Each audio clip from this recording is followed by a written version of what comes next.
Saudara, misteri jenazah perempuan dalam koper yang ditemukan di Cikarang Barat, Kabupaten Bekasi terungkap.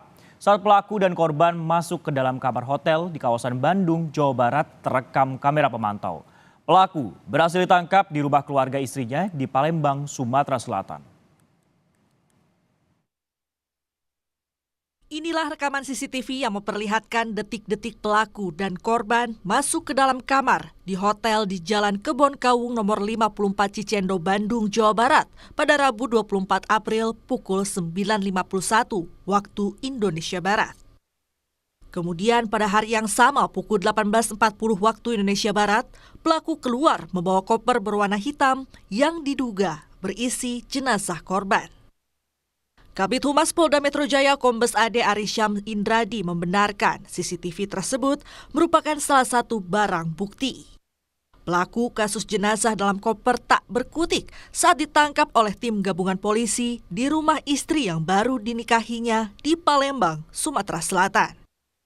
Jejak AA sebagai pelaku pembunuhan Rini Mariani terendus polisi dari rekaman CCTV hotel tempat keduanya terakhir kali terlihat.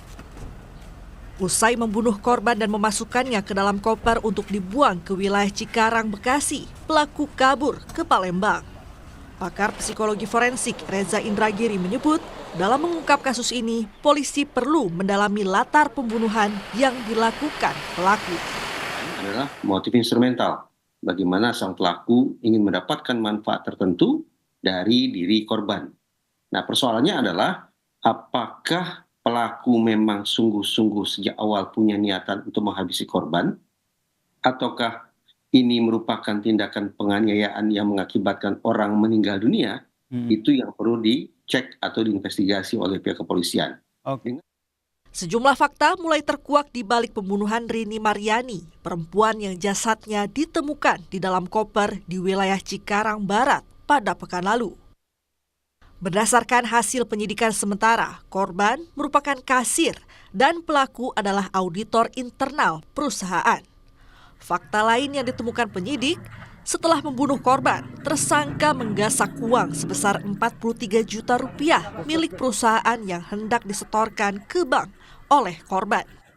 Kemudian korban itu kan membawa sejumlah uang yang akan rencana disetorkan ke bank. Uang itu adalah uang perusahaan. Uang itu juga diambil oleh tersangka. Korban infonya sebagai kasir dan tersangka sebagai auditor ya di perusahaan yang sama, cuma berbeda cabang. Sebelumnya, pada Kamis pekan lalu, jasad korban yang berusia 50 tahun ditemukan dalam sebuah koper di wilayah Cikarang, Bekasi, Jawa Barat. Tim Liputan, Kompas TV. Lebih jelas terkait kasus ini kita tanyakan kepada jurnalis Kompas TV Taufik Redi di Polda Metro Jaya. Bagaimana untuk perkembangan terbaru jenazah di dalam koper? Taufik, selamat siang.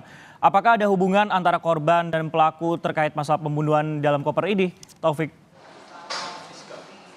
Ya, Sisko dan juga saudara, memang berdasarkan keterangan yang kami dapatkan dan tadi baru saja selesai konferensi pers dari tim gabungan Polda Metro Jaya, Polres Metro Bekasi dan juga Polsek Cikarang Barat, memang hubungan antara pelaku ataupun tersangka dengan korban ini sebelumnya adalah merupakan hubungan profesional. Namun sejak beberapa bulan yang lalu, tepatnya sekitar pada bulan Desember 2023 ini, memang korban dan juga tersangka ini sudah melakukan hubungan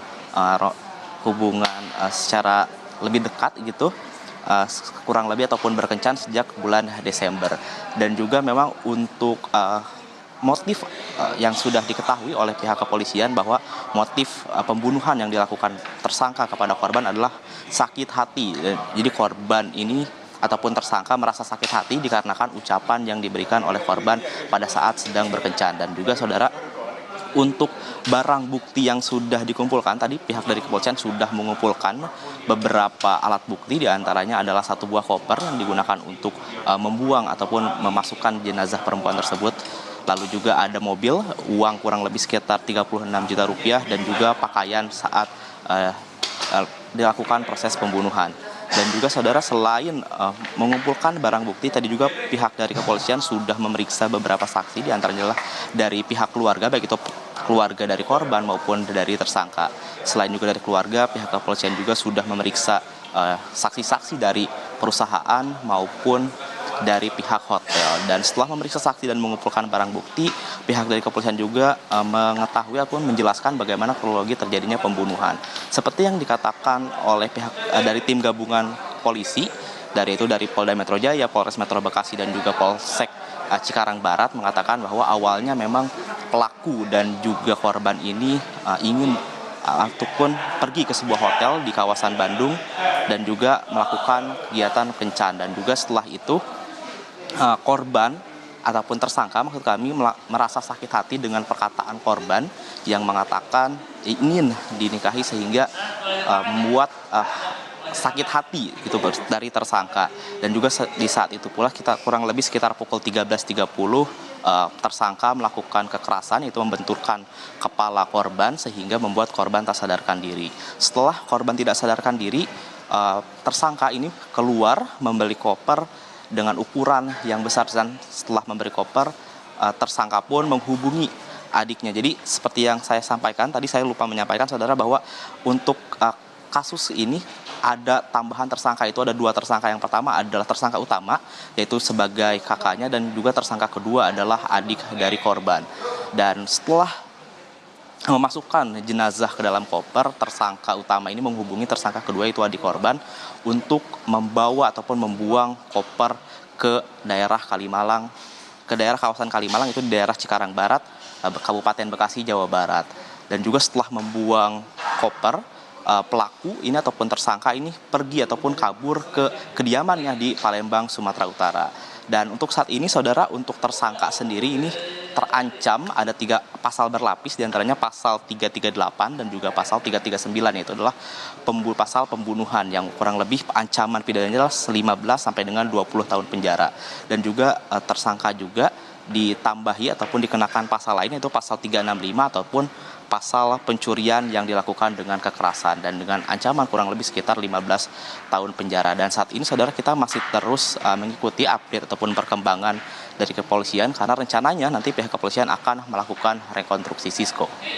Baik, dikenakan pasal berlapis untuk tersangka, dan juga tadi disebutkan Taufik ternyata sudah ada 2 orang kemudian ditetapkan sebagai tersangka dalam kasus pembunuhan wanita dalam koper ini.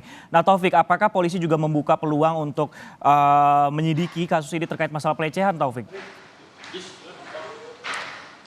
Ya, Sisko dan juga saudara, memang terkait kasus adanya pelecehan ataupun pemerkosaan ini memang pihak dari kepolisian masih berfokus kepada kasus pembunuhan, karena berdasarkan informasi ataupun keterangan dari kepolisian tadi ini terdapat kata kencan, jadi memang ini belum ataupun tidak mengarah ke arah pelecehan ataupun ke arah pemerkosaan. Jadi memang untuk saat ini pihak kepolisian masih terus mendalami terkait motif-motif ataupun reka adegan dari proses pembunuhan yang dilakukan oleh tersangka kepada korban. Dan untuk saat ini memang pihak kepolisian masih terus mendalami terutama proses ataupun status kejiwaan dari tersangka itu sendiri. Dan juga untuk saat ini memang setelah melakukan konferensi pers, rencananya pihak dari tim gabungan Polda Metro Jaya, Polres Metro Bekasi, dan juga Polsek Cikarang Barat ini akan melakukan rekonstruksi yang nantinya akan segera dikabari kepada kami pihak media. Dan juga untuk selanjutnya memang pihak dari kepolisian ini sudah menyita beberapa alat bukti, dan tadi seperti kendaraan yang digunakan untuk membuang jenazah, yaitu adalah 1 buah mobil dan juga 1 buah sepeda motor, Sisko. Baik, dalam waktu dekat polisi akan melakukan rekonstruksi dan juga pemeriksaan kejiwaan bagi para tersangka. Terima kasih atas laporan Anda, Taufik Riyadi, melaporkan langsung dari Polda Metro Jaya.